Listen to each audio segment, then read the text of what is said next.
Well, guys, we almost had it, but Twitter had to make it weird like it always does.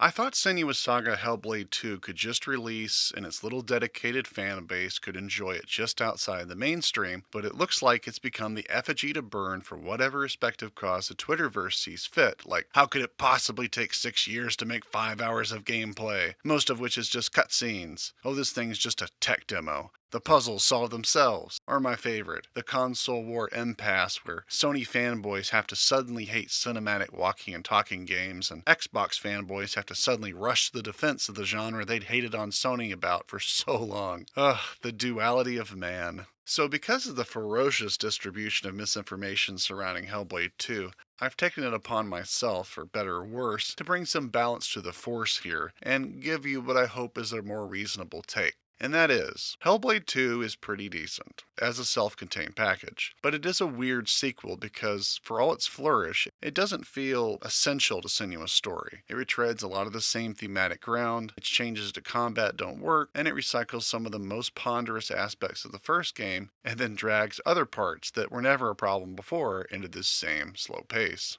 So let's get down to specifics and see whether this game truly justifies its existence, starting with the good stuff. If there's any reason to champion Hellblade 2, it's because it's an incredible showcase of the Unreal 5 engine's capabilities. Ninja Theory has put together some of the best cutscenes and animations that have ever been achieved, and by a team of only 80 people. The voice acting's solid all the way around, sometimes fantastic, and the facial models and motion capture are pretty much unmatched in the industry. How do you expect me to take you anywhere? His pain doesn't matter, make him walk. Walk.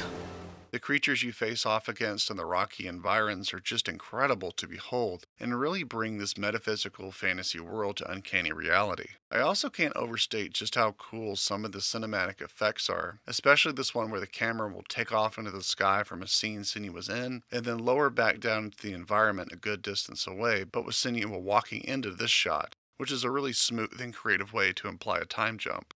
So the cinematography and the tech are exceptional, but the combat putting all these things together is where this attention to fidelity really sings. Combat was inspired by the up-close and personal nature of the Battle of the Bastards episode from Game of Thrones, and it shows. These are some of the most incredibly lifelike animations and sound effects you'll ever see in the medium. The only problem with the actual fighting itself is that it's kind of dreadful. Like the first game, you have a light attack, a heavy attack to break blocks and do more damage, a dodge, a parry, and a focus meter that ticks up for every hit taken and received, and that can be turned on like bullet time to move fast and hit hard. What's different here in Hellblade 2 is that you no longer have a kick move, and you're only ever fighting one guy at a time. Unfortunately, nothing really works right. I didn't find that my timing mattered either, as parrying worked poorly regardless of whether I was blocking projectiles, light attacks, or heavy attacks. Which wouldn't be a problem if it weren't for the fact that nothing else in this game works in your favor to make up for this like it did in the first game. So I tried dodging instead of parrying, and that didn't work either. You essentially just roll in place, still getting caught by the downswing of many enemy attacks, and still getting set on fire while dodging the fire-spitting guys. I even tried dodging against and with the attacks of enemies to see if one was the intended one I needed to go for, but neither seemed to keep me from harm with any consistency. Wildly enough, some battles I couldn't dodge anything, and then other times, like the final boss, I suddenly couldn't be hit no matter how hard he tried. It just didn't make any sense. But you also can't make up for these defensive inabilities by being aggressive, as you're always slower than your opponents to recover and swing again, despite your stupid fucking furies telling you that you're faster than everyone you encounter. So the game just becomes about landing a lucky hit or two where you can, or getting hit enough that you can turn on your focus mode to finish off an enemy, then rinse and repeat. It's just a miserably clunky combat system where nothing seems to function well enough in relation to the enemy's capabilities, and no amount of trying to dodge with the blow or against it to see if that worked made any difference, nor did experimenting with a bunch of different timing windows for the parries.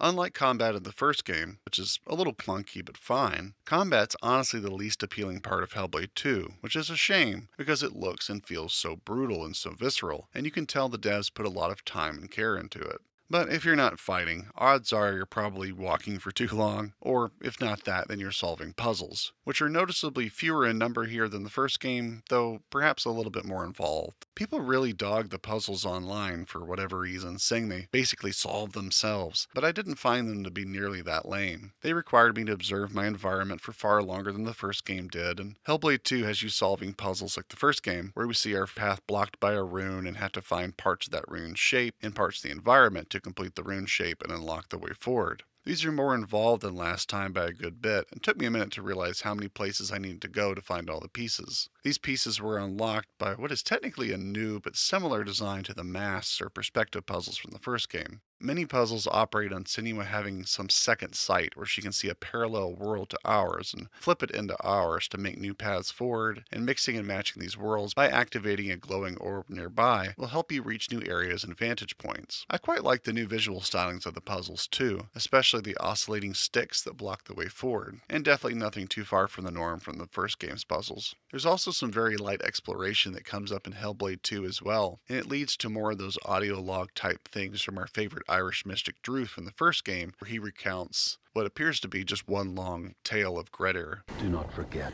my story, Senua. It's great to hear his voice, but these are a lot more hidden and out of the way than they were in the last game, and didn't appeal to me as much to go find, as they didn't appear to be as applicable to Senua's story, although I did see something that was blocked off from being seen in the main menu until I collected them all. Turns out that this unlocks the ability to get Druth's narration in the story, which is a nice complement to the mode that unlocks once beating the game that lets you hear from all the other characters as they co-narrate the game. It's a really cool set of features that encourages replay in a way that I've not quite seen before. She made a promise to the one she loved. Dead now, but no less. A promise. But I want you to know the truth, so you can see it all. See a different side. But let's get into the two main reasons why you won't or will want to replay this one. So why you probably won't appreciate Hellblade 2 as much as its predecessor is that the game takes that walking sim moniker and wears it like a badge of honor. Whereas Hellblade definitely could have some downtime. Typically you were doing enough crawling over stuff or shimmying along ledges or whatever that you felt occupied without just being given busy work to do. Hellblade 2, on the other hand, has extensive walking sections, often very slow ones, as you walk through 3D Division-style audio logs telling you backstory, and have to deal with my least favorite thing in gaming, where you Sony-exclusive style have to push forward almost the whole time a mostly scripted scene is playing, but it'll defer to you enough that the cutscene won't end if you stop pressing forward or click to move bodies, while crawling through the wreckage of a ship or whatever. I'd prefer that these just be cutscenes that don't hurt my hand leaning on the thumbstick for hours at a time. Thank you very much. I found myself audibly yawning and having a hard time keeping my eyes open during these, which was partially due to being sick, as you can tell from my voice, but the game certainly wasn't helping either. The pacing can just be glacial and very tedious in places. Even the delivery of many voiceovers seems designed to be as breathy and dramatic and drawn out as possible. Nothing could breathe through her hatred.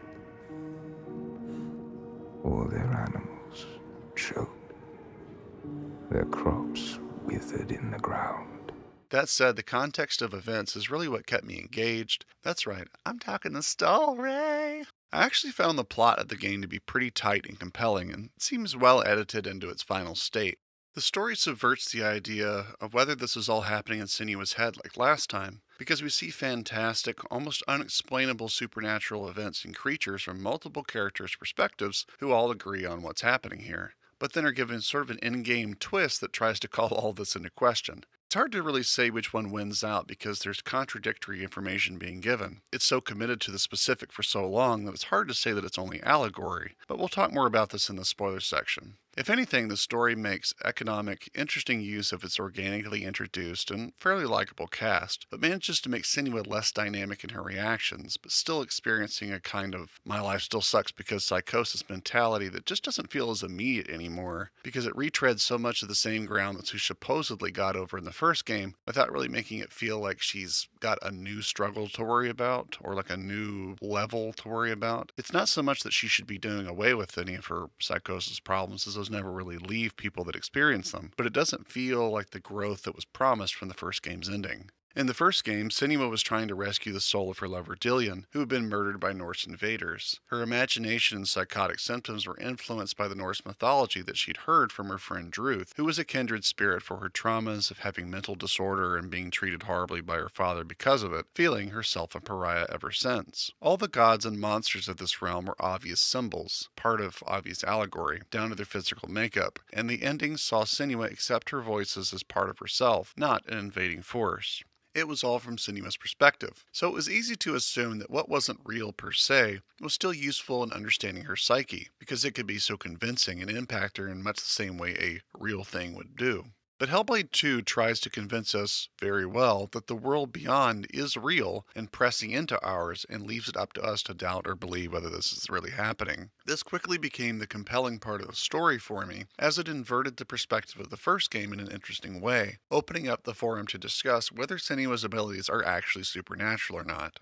This would have allayed my concerns that Ninja Theory is imparting the idea that mental disorder, specifically psychosis, was somehow an asset and not an often treacherous burden for those who experience it, as we discussed in my Hellblade video. There's no academic evidence that it can be, so what are we even talking about? No idea, and it's the same problem as we had in the last game, but let's see how the story does or doesn't push this weird agenda. Hellblade 2 begins with Senua allowing herself to be captured by Norse slavers in an attempt to sabotage their operation from within and prevent any more of her countrymen from becoming slaves. When a bad storm hits their boat, she's knocked free into the ocean, where she swims. Alone in the dark. I'm alone in the dark. Back on shore, she encounters the slaver leader Thorgester, and ends up sparing his life after seeing that he too struggles with darkness like she does. This is also something that's attributed to her intuition or her possibly kind of psychic understanding of other people because of her psychosis. It's a cool start to the story, admittedly, as we see that maybe she's using her own experiences to start redeeming others, which appears to be the theme of the game in many ways. She meets a mystic named Fogramir, who sees her for the special person that Ninja Theory thinks she is, and we meet Astridar, a female warrior who's also lost her father and has to be strong for her tribe, much like Senua. And it's easy to see why these were attractive, organic foils to Senua. It's a great cast, and the game definitely shies away from making us feel like we're just drumming up a super team full of conveniently useful people to our cause. There's even a great scene where the team has to go through a forest that drives people crazy, and Senua uses her experience seeing hallucinations to calm them down to the fact that none of this is real and to keep their heads. It feels like exactly the type of thing that this game needed more of, a reason for other characters to be here in relation to Senua and her very specific set of abilities and circumstances to be able to shine as a result. This justification is important because the game does go off the rails a bit as we go along. It's never truly bad or anything, but I kept asking myself, why is this what the game is about? Why is this a good next step for Senua's self-improvement journey? I mean, the narrative itself is actually really cool if you kind of believe it wholesale, but it lacks purpose as a Hellblade game in my opinion. It's so confident that it's easy to forget that it doesn't always make a whole lot of sense unless you take it very literally. The story, quite honestly, becomes about killing giants. And not just made up ones, actual ones, at least supposedly. So we set about finding a mysterious race of beings that can help us defeat these giants, learning their true nature in the process and what it means for our cast. I wound up liking the plot for what I thought was really happening and being very underwhelmed when I realized that this was a bait and switch, but not one that really works in my opinion, as I'll reveal to you in the spoilers section. Well, before we get into spoilers, let's just talk about Senua herself and her growth through the story. She's less prone to trauma-induced episodes this time around, or at least losing herself as they happen. She's more self-assured now and is given a lot more time to contemplate versus consternate. Her arc here, or lack thereof, does feel nearly recycled from the first game though, but with even less of a journey to get there. Senua was often seen giving people a second chance like she wishes she had, and offers the redemption that she's fought for herself, which is nice and all, but it seems sort of beside the point, or not as compelling or like, oh yeah, that's exactly what we should have seen next from this character. Let's just say that the game very much has the feel of a game that didn't need to be made, but it did the best it could with its concept, and better than you might expect, and yet it still feels kind of like a middle chapter, like it's waiting for a bigger plotline to come along. Senua's relationship with the Furies also hasn't grown in any interesting ways either. The Furies still opine in dry philosophical terms like last time about darkness, but it's also over-explained and on the nose and tedious by this point. It's the same shit, different game, and Senua never interacts with them or listens to them in any interesting ways until hours into the game, and even then it's only like once or twice. How will she get up there? No.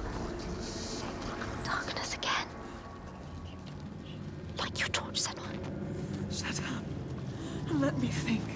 If these are a part of Senua as the end of Hellblade says they are, then why doesn't she seem to integrate them into her thought processes, reason with them? Instead, we hear the same austere theatrics as before, with only an occasionally dry wit or interesting observation from them to justify their existence. The Furies feel like a gimmick now, just a piece of Senua scenery that comes with the package, as does all the hand-wringing and misplaced guilt. It's not that it's not representative of psychosis symptoms or the disorders that cause them, but it's not interesting storytelling at this point, and that's what this game is. It's entertainment first, and hopefully educational in some aspects second, because it's hardly airtight in that regard either, since it can't make up its mind about whether Senua is a psychic or has powers that make no real-world sense if she's not being claimed to be psychic. Ninja Theory kind of wants to have their cake and eat it too here, and it makes the story ponderous and redundant as a result. Thankfully, the bits in between all the sentimentality and pretension feel urgent and compelling, so let's get into them and see how the story shapes up. Skip here to avoid spoilers and get to whether you should spring for this sequel. Okay, so the gist of the story is that Senua and her team have to kill these giants so that the Norse slavers will stop capturing people and offering them as sacrifices to appease and drive away these giants.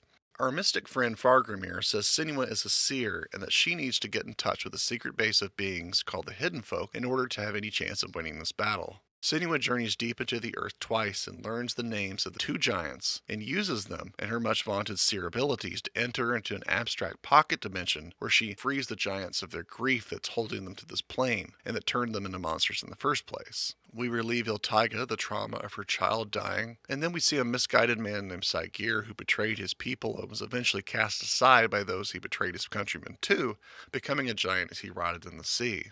After we make these giants come to peace with their pasts, like we're Senua the psychic social worker, we make to the fortress where Thorgester's father is to stop this madness at its core and defeat the final giant. I got pumped the day I had to finish this chapter until I got to the end of it. Much like we have for the other giants, we see the Hidden Folk walk us through a very long and boringly delivered backstory, where we realize that these giants aren't giants after all, that the giants were made up by Thorgester's father as personifications of the three natural disasters or weather phenomena in the region. A volcano for Iltaiga, the sea storm on the beach became Saigir, and the snowstorm giant around the fortress, nameless till now, bears the name of Thorgester's father, Alafir. At first I thought the game was merely telling me that Alafir summoned the giants and set up a shaky alliance with them to give them offerings, so that he could maintain his stature as the worship provider for his people. But the game really does seem to be implying that the giants never existed and this was all a hoax where he just played on the Nordic superstitions of the time to make them fearful. So I love the trope of someone faking a monster attack to control the masses and pretend like he's helping them against an invisible foe that doesn't exist. I even saw it used as one of the few good plot points in that shitty Dragon's Dogma anime I reviewed recently. But this being true negates all the stuff the game has really been convincing itself the whole time.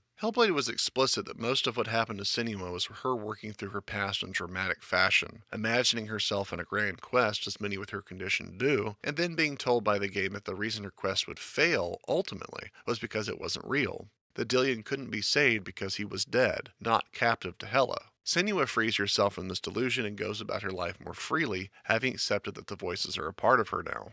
But Hellblade 2's story seems to forget this for much of its runtime, as Senua is literally called a seer here by Fargrimir, which is honestly what many old cultures attributed to those who hallucinated or saw visions. They thought they were seeing in the spirit world. So I get it, you're playing with that idea from a writing perspective, but it's the basis for the rest of the story's fantastical events, and the story doesn't really make any sense unless this is really happening. Then Senua in Hellblade 2 even mentions to Fargrimir that she's killed a god before, so, this shouldn't be a problem. Which is disconcerting, as I thought we'd already talked about this not being a thing, girlfriend. She then meets up with the Hidden Folk, who know the giants' very specific backstories, and also knows their names that give you power to defeat them. And in one specific scene with the Saigir giant, we actually have to attack him and draw him into a ritual space so we can draw him into this other world and free him using kind of a psychic representation of entering his mind and freeing him from his pain. So are we supposed to believe that Senua and 20-something other people at the same time managed to hallucinate that they were fighting a giant instead of just chucking their spears at a sea storm? This is also a sea storm, by the way, that's hitting the shore. It's not even like they're out at sea where it would actually be affecting them the most.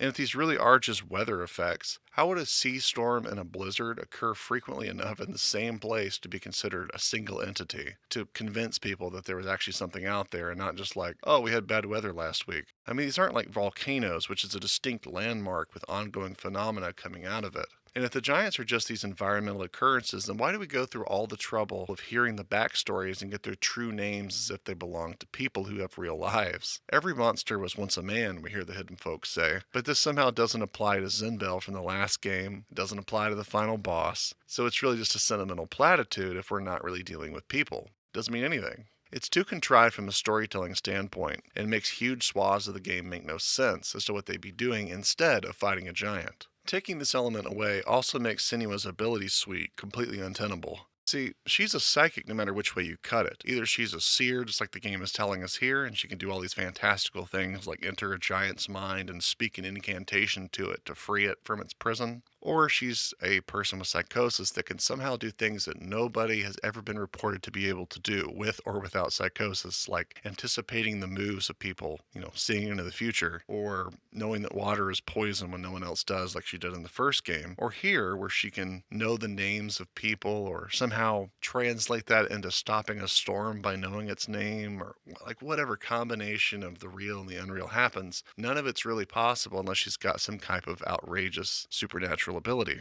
I think the game needed to double down on this instead of retreating from it and kind of making it this murky, unexplainable mess, as just saying Senua's got supernatural capabilities would explain all the stuff that doesn't make sense in the lore, and I think it makes for a more interesting game, too.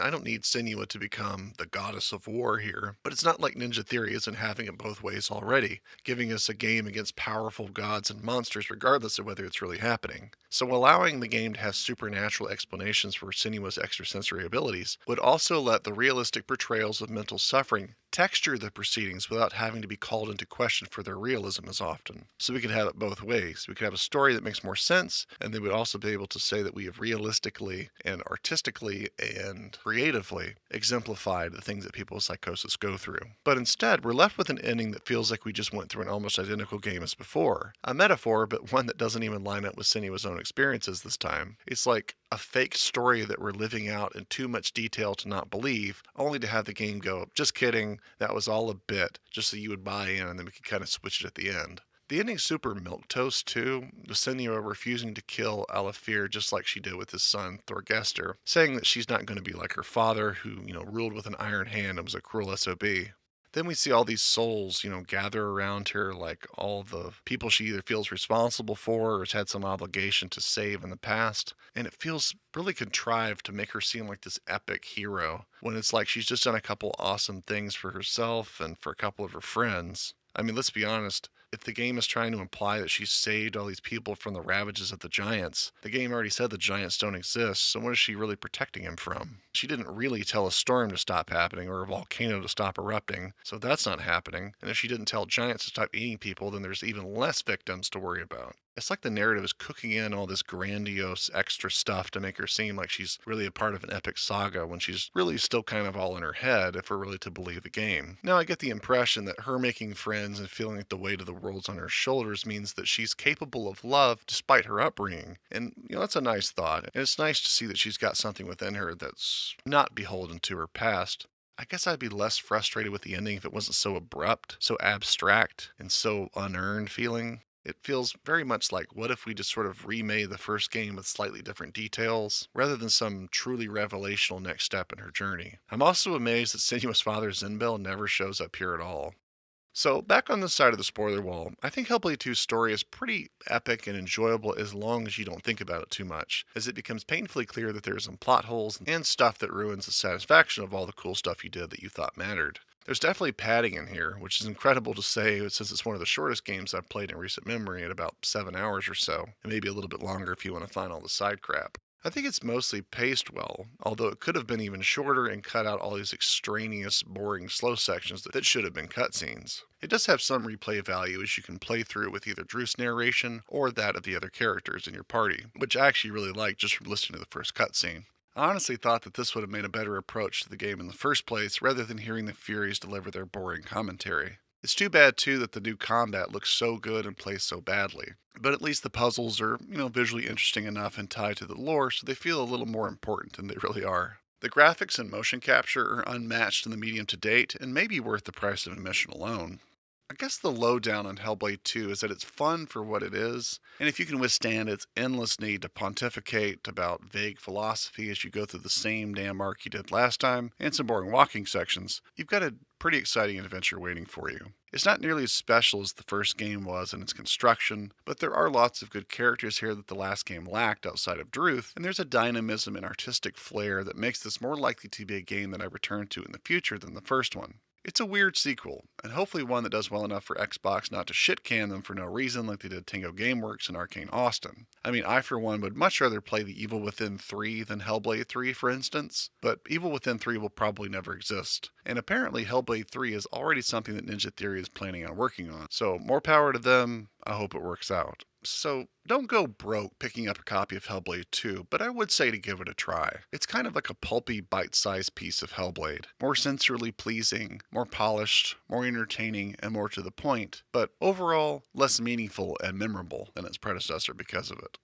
And a huge shout out to those of you generous enough to support my work by subscribing to my Patreon. I have to thank Mark Neubauer, Deadforge, Hey Blondie, He Act Show, and M for their contributions, and a special thanks to the Nth Review and James Wyatt for subscribing to my Patreon's highest tier. And a huge shout out to this month's new Patreon member, Bibby Effin Blocksberg. Thanks so much for joining us. I'll see you around. If you'd like to be part of the reason this channel gets bigger and better, feel free to go over to patreon.com/high-functioning-medium, or you can become a YouTube channel member, or if you prefer, you can donate at Ko-fi. Also check out my GOG and NordVPN affiliate links to contribute to the channel with no cost to you. God bless you everyone, and I'll see you soon.